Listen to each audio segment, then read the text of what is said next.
प्यारे दोस्तों, आज हम आपको मस्जिद के मौलवी का वाकया सुनाने वाले हैं जिसे गांव वालों ने कब्र में सांप के साथ ही दफन कर दिया। आखिर उस मौलवी ने ऐसा कौन सा गुनाह किया था जिसकी उसको इतनी बुरी सजा मिली। मोहतरम नाजरीन, इस वाकये को मुकम्मल जानने के लिए हमारे साथ रहिएगा। इलाके में एक मौलवी साहब रहा करते थे। मस्जिद में नमाज पढ़ाने के बाद जो कि बच्चों को मदरसे में कुरान पाक की तालीम भी दिया करते थे। सब लोगों के दिल में मौलवी साहब के लिए बहुत ही ज्यादा इज्जत और मोहब्बत थी। कोई उनके बारे में गलत बात सोच भी नहीं सकता था। तभी तो निदा की माँ ने उसको इजाजत दे दी थी कि वह मदरसे में टाइम से पहले चली जाए। निदा को मदरसे में भेजने के बाद उसकी माँ छोटे बेटे को सुलाने के लिए कमरे में आ गई। तभी दरवाजा खटखटाने की आवाज आई। खटखटाने की आवाज सुनकर तो वह परेशान हो गई थी, क्योंकि वह सोच रही थी कि इस वक्त कोई ना आए तो अच्छा है, क्योंकि उसकी तबीयत कुछ खराब थी और पूरे दिन में एक यही वक्त उसे आराम करने के लिए मिलता था। अब जब उसने घर का दरवाजा खोला तो सामने कुबरा खाला थी। उन्हें देखकर उसके लबों पर मुस्कुराहट आ गई। वो उसके ससुराली रिश्तेदारों में से थी और उसको कुबरा खाला बहुत ज्यादा पसंद थी। फिर वो उन्हें लेकर कमरे में आ गई और उनके लिए चाय बनाकर जब कमरे में आई तो उसकी सास इस बात पर तौबा करते हुए कानों को हाथ लगा रही थी। यह देखकर वो हैरान रह गई और उनसे पूछने लगी कि क्या हुआ है, आप लोग किस बारे में बात कर रहे हैं। तभी उसकी सास कहने लगी कि देखो, खुदा का कहर नाजिल हो ऐसे लोगों पर जो खुदा के घर में बैठकर उसकी पाक कलाम पढ़ाते हुए भी इस कदर घटियापन पर उतर आते हैं। उन लोगों पर एहसासे गुनाह रहा है और ना कोई खौफ खुदा रहा है। मस्जिद जो कि इबादत की जगह है, अब लोग उसमें भी मक्कारी फैलाते फिरते हैं और बाज नहीं आते। ये तमाम बातें निदा की अम्मी, जिसका नाम सबीना था, इसके सर के ऊपर से गुजर रही थी। वह कुछ समझ नहीं पा रही थी कि आखिर उसकी सास किस बारे में बात कर रही है, इतना गुस्सा क्यों कर रही है। कुबरा खाला ने उसकी मुश्किल को आसान करने के लिए उसको कहने लगी, दरअसल कुछ अरसा पहले हमारे गांव में एक मौलवी आया था। सब उसकी बहुत ज्यादा इज्जत करते थे, उससे बहुत मोहब्बत करते थे। वह भी अपने काम से काम रखता था, लेकिन दर हकीकत वह गांव की बच्चियों के साथ बदसलूकी किया करता था। वो छोटी मासूम बच्चियों और उनकी इज्जत को खराब किया करता था। कई बार बच्चियों ने अपने माँ बाप को बताने की कोशिश की, मगर वो औरतें जो अपने घर के कामों में उलझी हुई हैं, उन्होंने बच्चियों पर तवज्जो नहीं दी थी, बल्कि उन्हें डांट मार कर खामोश करवा दिया करती थी। और उनका कहना था कि शर्म आनी चाहिए अपने उस्ताद के बारे में इस तरह की बात करते हुए। वो उस्ताद जो तुम लोगों को कुरान की तालीम देता है, उसके बारे में ऐसा सोच भी कैसे सकती हो। औरत की इन्हीं बातों की वजह से उस मौलवी की भी हिम्मत बढ़ चुकी थी। जब किसी ने उससे किसी से कुछ पूछा नहीं तो उसका हिम्मत और बढ़ गया। फिर एक दिन उसने एक बच्ची की बहुत बुरी हालत कर दी। तब सबको उसकी असलियत पता चल चुकी थी। कुबरा खाला कहने लगी, एक दिन शाम हो गई थी और अभी तक वह बच्ची घर में नहीं पहुंची थी। बस्ती वालों ने हर जगह तलाश कर लिया, मगर जब बच्ची कहीं नहीं मिला तो सब लोग उसको ढूंढते हुए मदरसे में गए, क्योंकि आखिरी बार वह बच्ची मौलवी साहब के पास ही गई थी। मौलवी साहब तो इस बात से साफ मुकर गए थे और कहने लगे कि वह भी बाकी बच्चियों के साथ ही यहाँ से निकल कर गई थी। अब गांव वालों को शक होने लगा। उन्होंने जब उनके कमरे की तलाशी ली तो कहीं पर भी वह बच्ची किसी को न मिली। फिर सभी लोगों ने बच्ची को ढूंढने लगे तो मदरसे के पास से झाड़ियों के अंदर से बेहोशी की हालत में बच्ची मिली, मगर उसकी हालत देखकर अंदाजा हो गया था कि उसके साथ बदसलूकी की गई है, कैसी दरिंदगी का मुजाहिरा किया गया है। मगर जब उस बच्ची को होश आया तो उसने जो बताया उसे सुनकर सबके पांव के नीचे से जमीन खिसक गई। उसका कहना था कि उसकी यह हालत करने वाला कोई और नहीं बल्कि मौलवी साहब है। और फिर बाकी बच्चों ने भी डरते डरते इस बात की गवाही दी, क्योंकि मौलवी उन बच्चियों को डरा धमका कर खामोश करवा दिया करता था और कुछ बच्चियों की माँ ने भी उनकी बात पर कोई यकीन न किया। यह औरतों की जहालत और कम इल्म की वजह से उस मौलवी की हिम्मत और बढ़ गई थी, मगर उस बच्ची की जिंदगी खराब हो चुकी थी। उसके बाद गांव वालों ने मौलवी को मार मार कर वहां से भगा दिया था और उसके बाद वह वहां पर नजर नहीं आया। मगर अब गांव के अक्सर लोगों का कहना है कि इस तरह से वह मौलवी को निकालना नहीं चाहिए था, उसके खिलाफ FIR दर्ज करवानी चाहिए थी, ताकि वह किसी और जगह पर जाकर किसी बच्ची के साथ ऐसा न कर सके। उसके कुबरा खाला के मुंह यह बात सुनकर तो उसको अपना दिल डूबता हुआ महसूस हो रहा था।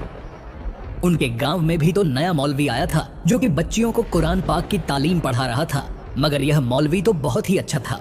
उसके चेहरे पर दाढ़ी सजी हुई थी, नजर झुकाकर बात करता था। उसकी आंखों में न तो किसी किस्म की कोई शैतानी नजर आती थी, न ही किसी को देखकर वह कोई गैर शरई हरकत किया करता था। सब लोग उसकी बहुत ज्यादा तारीफ करते थे और उसकी बहुत ज्यादा इज्जत करते थे। उसको इज्जत की निगाह से देखा जाता था। मगर कुबरा खाला की बातें सुनकर निदा की माँ की दिल में यह डर सा पैदा हो गया था कि जब तक उस मौलवी के बारे में पूरी तरह जांच पड़ताल न की जाए उस पर भी हम कैसे एतबार कर सकते हैं। निदा की अम्मी को अब निदा की अकेली मदरसा जाने की बात से वो खौफ में मुब्तिला हो गई। वो यही सोच रही थी कि मेरी बेटी के साथ भी इसी तरह का कोई अनहोनी न हो जाए। यह ख्याल आते ही वह अपनी जगह से उठ खड़ी हुई और तभी कुबरा खाला ने उस मौलवी का हुलिया बताना शुरू कर दिया। जैसे जैसे कुबरा खाला ने उस बदकार मौलवी का हुलिया बताया, यह हुलिया सुनकर तो निदा की अम्मी का खौफ से बदन कांपने लगा, क्योंकि उसके बेटी को पढ़ाने वाला मौलवी कोई और नहीं बल्कि वही जालिम मौलवी अपना नेक होने का नाटक करके उसके मोहल्ले के मदरसे में रहते थे। निदा की अम्मी घबराते हुए फौरन घर से भागते हुए निकली। सबीना के सांस उसे आवाजें देती रह गई, मगर वह फौरन घर से बाहर निकल गई। वो भागती हुई जा रही थी। आज तक वह बगैर नकाब के कभी घर से बाहर नहीं निकली थी, मगर इस वक्त सिर्फ दुपट्टा उसके गले में था। उसे किसी चीज का कोई होश नहीं था। वह जल्द से जल्द मदरसे में जाकर अपनी बच्ची को देखना चाहती थी, उसे अपने सीने से लगा लेना चाहती थी। जब तक वह निदा को अपनी आंखों के सामने सही सलामत देख न लेती तब तक उसकी बेकरार दिल को करार नहीं आ सकता था।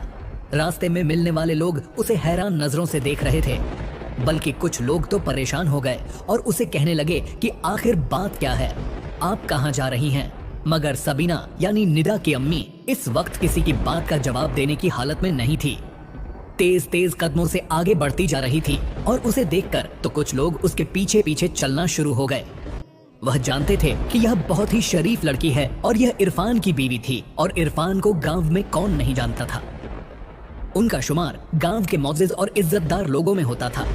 अक्सर गरीब गुरबा की वह मदद भी कर दिया करता था और नमाज भी 5 वक्त की अदा किया करता था। तभी उसको सभी लोग अच्छी निगाह से देखते थे।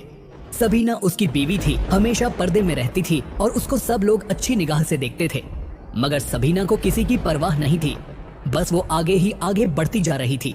उसे देखकर लोग हैरान हो रहे थे। जबकि इसने अपने पास चलते हुए लोगों को देखा तो एकदम से डर कर रह गई और सोचने लगी, मैं तो एक ख्याल के तहत वहां जा रही हूँ। अगर ऐसा वैसा कुछ ना हुआ जैसा मैं सोच रही हूँ, फिर मैं इन लोगों को क्या जवाब दूंगी।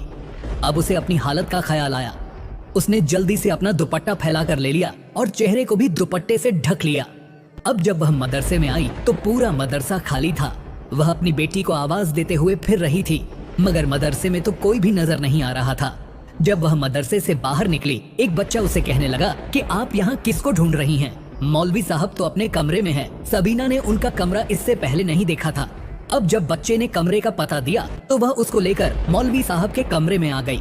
उसने जब कमरे के दरवाजे पर हाथ रखा तो दरवाजा बंद था। वो उस बंद दरवाजे को देखकर डर गई और पूरी तरह से दरवाजा पीटना शुरू हो गई। वह साथ साथ चिल्लाई जा रही थी और दोनों हाथों से दरवाजे को पीट रही थी। देखते ही देखते वहाँ पर काफी सारे लोग जमा हो चुके थे। अब सब लोग सबीना से पूछ रहे थे कि आपको आखिर मौलवी साहब से क्या काम है।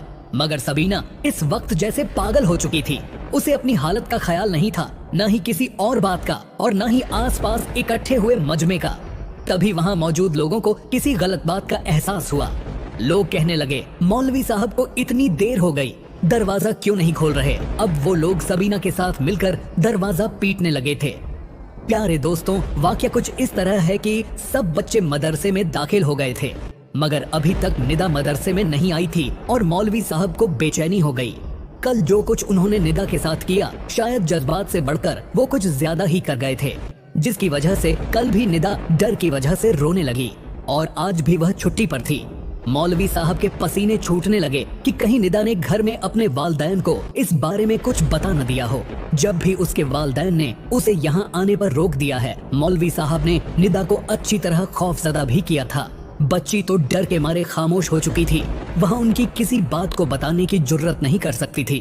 तभी निदा के वालिद मदरसे में आते दिखाई दिए। मौलवी साहब का चेहरा खौफ से जर्द पड़ गया। उन्हें इस बात का यकीन हो गया कि आज उनकी राज खुलने वाली है। मगर निदा के वालिद साहब कहने लगे कि उसकी तबीयत कुछ ठीक नहीं है, जिसकी वजह से आज निदा मदरसे में कुरान पढ़ने के लिए नहीं आई। हो सकता है कि निदा 1-2 दिन की छुट्टी ले ले, क्योंकि बुखार पूरी तरह ठीक नहीं हो रहा। मौलवी साहब ने गहरा सांस लिया और उन्हें कहने लगे कि कोई बात नहीं, जब भी वह आएगी तो मैं दोहराई करवा दूंगा। 3-4 दिन गुजर चुके थे मगर निदा अभी तक नहीं आई थी। मौलवी साहब को अजीब सी बेचैनी हो रही थी। उन्हें निदा की मासूमियत और खूबसूरती पर रश्क करते रहते, मगर इस बात से अनजान मोहल्ले वाले लोग मौलवी साहब की बहुत इज्जत करते थे।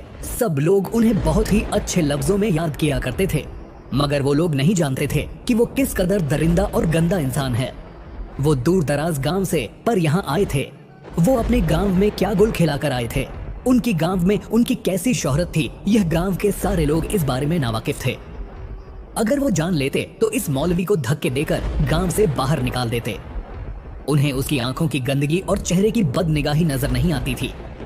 निदा के साथ उन्होंने 2-3 बार जिना करने की कोशिश की, मगर वह बच्ची डर के मारे रोने लगती थी। एक बार वो जबरदस्ती जिना करने के लिए दरवाजा बंद कर दिया और तभी मदरसे में अचानक कोई शख्स आ गया और उसका घिनौना काम रुक गया। और कभी कमरे में बच्चे दाखिल हो जाते, जिसकी वजह से निदा की जान उस मौलवी से छूट जाती थी। उसकी इज्जत अभी तक महफूज थी, मगर वो डर के मारे किसी को कुछ बता नहीं सकती थी। इतनी छोटी सी बच्ची को यह भी मालूम नहीं था कि उसे अपने मौलवी साहब इस कदर खौफ क्यों महसूस कराते हैं और उनसे मौलवी साहब इतने मुख्तलिफ अंदाज में प्यार क्यों करते हैं। इस अंदाज में वो दूसरे बच्चों को प्यार क्यों नहीं करते। मगर वो चाहकर भी इन सवालों को अपनी जुबान पर नहीं ला सकती थी। अब जब उस पर बहुत ही ज्यादा खौफ सवार हो गया तो उसे बुखार ने अपनी लपेट में ले लिया। मगर अभी तक वो सहमी हुई बच्ची थी। वो हिरनी जैसी मासूम बच्ची किसी को इस बारे में कुछ बता ही नहीं सकती थी, मगर वो मदरसे में जाने से हिचकिचा रही थी। वो डर रही थी। वो रोज ही कोई ना कोई बहाना बनाकर छुट्टी कर लेती तो उसकी माँ और दादी गुस्से से कहती, अगर तुम रोजाना ही छुट्टी करती रहोगी तो तुम बाकी बच्चों से पीछे रह जाओगी और फिर सब बच्चे तुम्हारा मजाक उड़ाएंगे। वो खामोशी से कांपते दिल के साथ दोबारा मदरसे में आ जाती थी। अभी भी उसे छुट्टियां करते हुए 1 हफ्ता गुजर गया था। अभी भी वो मदरसे में नहीं आना चाहती थी, मगर उसको बुखार ठीक हो चुका था। इसलिए उसके अब्बू जबरदस्ती उसे लेकर मदरसे में आ गए और मौलवी साहब से कहने लगे कि इसे अच्छे से दोहराई करवा दीजिएगा, वरना यह बाकी बच्चों से पीछे रह जाएगी। मौलवी साहब तो उसे अजीब नजरों से देखते हुए कहने लगे, आप बेफिक्र हो जाएं, बच्ची को सबक याद करवाना मेरी जिम्मेदारी है। आप इसे यहाँ छोड़कर बेफिक्र होकर अपने घर चले जाएं।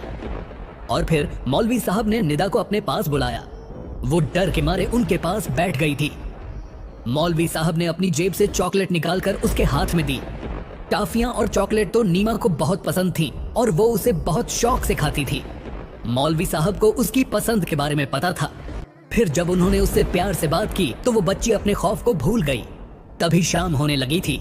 हर तरफ अंधेरा फैलने ही वाला था और मौलवी साहब ने बाकी बच्चों को छुट्टी दे दी थी, मगर निदा को यह कहकर रोक लिया था कि 1 हफ्ते से मदरसे में नहीं आ रही थी, इसलिए उसके सबक का बहुत पीछे हो गया है। मौलवी साहब के पास यही वक्त था। इसके बाद मगरिब की नमाज के लिए नमाजियों ने आना शुरू हो जाना था और उनके आने से पहले मौलवी साहब ने इस सारे खेल को निपटाना भी था। आज फिर उनके अंदर शैतान पूरी तरह जाग उठा था। वो निदा को लेकर अपने हुजरे में आ गए। निदा यह देखकर घबरा गई और उनसे कहने लगी कि आप मुझे यहाँ पर क्यों लेकर आए हैं। मौलवी साहब कहने लगे कि बस थोड़ी देर तक मैं तुम्हें छुट्टी दे दूंगा, इसके बाद तुम अपने घर चली जाना।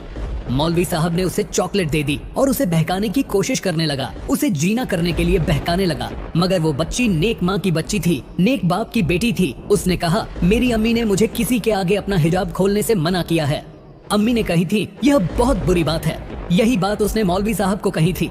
मौलवी कहने लगे कि इसमें ऐसी कोई बुरी बात नहीं, जैसा मैं आपको कह रहा हूँ आप वैसा करती जाएं। मैं तुम्हें ढेरों चॉकलेट्स ला कर दूंगा और तुम्हें खिलौने भी ला कर दूंगा। चॉकलेट की लालच में निदा आ चुकी थी, मौलवी साहब की बातों में आ गई। मगर उसी वक्त उनके मदरसे में उनसे मिलने के लिए कोई शख्स आया था। मौलवी साहब काफी परेशान हो चुके थे, क्योंकि आज की शाम भी उनकी जाया हो चुकी थी, आज भी उनके हाथ से निकल गई थी। मौलवी साहब उसे कहने लगे, कल तुम फिर आ जाना, बाकी बच्चों से पहले आना। तुम जानती हो ना कि तुम्हारा काफी सबक पीछे रह चुका है और इस तरह तुम्हारे सबक का काफी हर्ज भी होगा। तुम बाकी बच्चों से पीछे रह जाओगी। और यह बात सुनकर निदा ने मौलवी साहब से वादा किया कि कल वो जल्दी आ जाएगी। और फिर वो अपनी माँ को यही बता कर आई थी कि उसका सबक ज्यादा रहता है, इसीलिए आज वो मदरसे में जल्दी आ जाएगी। और इसी वजह से सबीना यानी निदा की अम्मी परेशान हो गई और खाला कुबरा की बातें सुनते हुए मदरसे की तरफ भागी और दरवाजा पीटने लगी। तभी दरवाजा खोलते ही मौलवी साहब घबरा गए और उनकी घबराई हुई शक्ल सामने आई और वो अपनी बेटी के बारे में उनसे पूछने लगे। मौलवी साहब कहने लगे, आपकी बेटी आपके घर होगी, मैं क्या जानूं कि वो कहाँ है, मैं कुछ नहीं जानता। यह सुनकर तो सबीना के पांव के नीचे से जमीन निकल चुकी थी। वो मौलवी साहब को कहने लगी, वो तो आपके पास सबक पढ़ने का कहकर यहाँ पर आई थी, कहना था कि आपने उसे जल्दी बुलाया है और आप कह रहे हैं कि यहाँ पर नहीं है।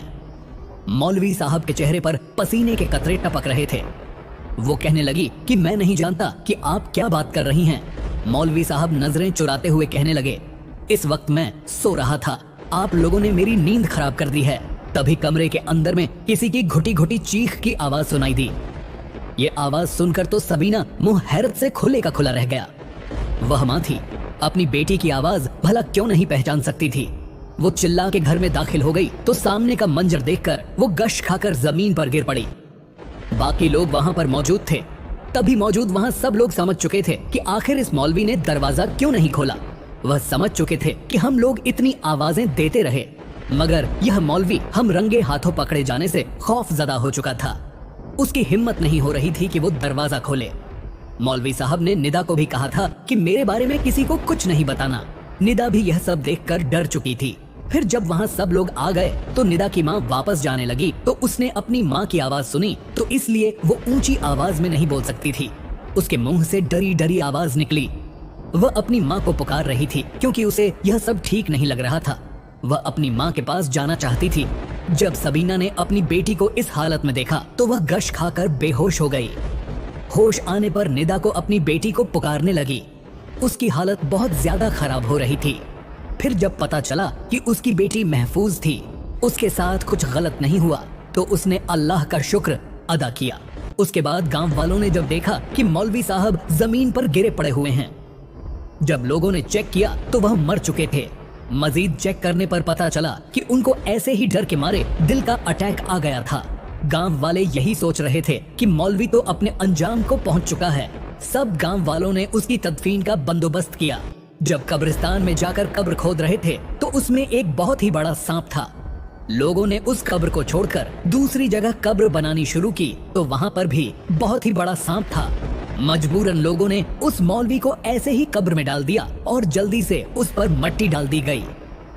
गांव वालों का कहना है कि आज भी उस कब्रिस्तान में उस कब्र के पास बहुत ही ज्यादा बदबू आती है और उस कब्र के पास खड़ा भी नहीं होया जाता क्योंकि उस कब्र से अजीबो गरीब किस्म की गर्मी की शिद्दत महसूस होती है। ऐसा लग रहा होता है जैसे उस कब्र में आग जल रही हो। गांव में कोई भी इंसान उस कब्र के पास नहीं जाता। अल्लाह अकबर। प्यारे दोस्तों, मौलवी साहब को तो अल्लाह पाक ने उनके किए की सजा दे दी, मगर न जाने मौलवी साहब को खुद इस बात का एहसास था या नहीं कि वो ऐसा घिनौना गुनाह कर रहे हैं जिसकी दुनिया और आखिरत में कोई माफी नहीं है। दोस्तों, हमारे मुआशरे में ऐसा काम करने वाले इंसान को ऐसी भयानक सजा देनी चाहिए कि उसकी आने वाली नस्लें भी ऐसा काम करने से पहले कानों को हाथ लगाए। इसके साथ साथ यह उन तमाम लोगों के लिए एक सबक था जो अपने बच्चों की तरफ से गाफिल रहते हैं और अगर बच्चा किसी की शिकायत करें भी, किसी के बारे में कोई गलत बात करे तो उसकी जांच पड़ताल करने की बजाय उनकी बातों को अहमियत ही नहीं देते। बाज औरतें इज्जत के डर की वजह से खामोश हो जाती हैं और अपने बच्चों को भी यह कहकर खामोश करवा देती हैं कि यह बात किसी के सामने मत करना, और माँ का डरा देने पर वह बच्चा दोबारा अपनी जुबान पर यह बात नहीं लाता। मगर जो उनका गुनाहगार होता है, अगर कोई भी बच्चा अपने उस्ताद या किसी और के बारे में कोई भी ऐसी बात करे, अगर वह खुद को किसी दूसरे शख्स से गैर महफूज तस्वर करे तो उसकी बातों को टालने की बजाय उसकी बातों पर आपको गौर करना चाहिए। ऐसा क्या कह रहा है हमारा बच्चा जो कि ठीक नहीं है। प्यारे दोस्तों, अल्लाह पाक से आखिर में वही दुआ कि अल्लाह पाक हमारी बहन बेटियों की इज्जत की हिफाजत करें, हमारे बच्चों को अपनी हिफ्ज़ो अमान में रखें। आमीन। इस वीडियो को एक लाइक जरूर करें क्योंकि लाइक करने से YouTube इस वीडियो को और भी लोगों को दिखाएगा। इससे हमारे गांव मोहल्ले के लोग आगाह हो जाएंगे और WhatsApp, Facebook और दीगर सोशल मीडिया तक शेयर कर दें। हो सकता है कि आपके एक शेयर से यह बात किसी के दिल में उतर जाए और हम सबके लिए सदका जारिया बन जाए।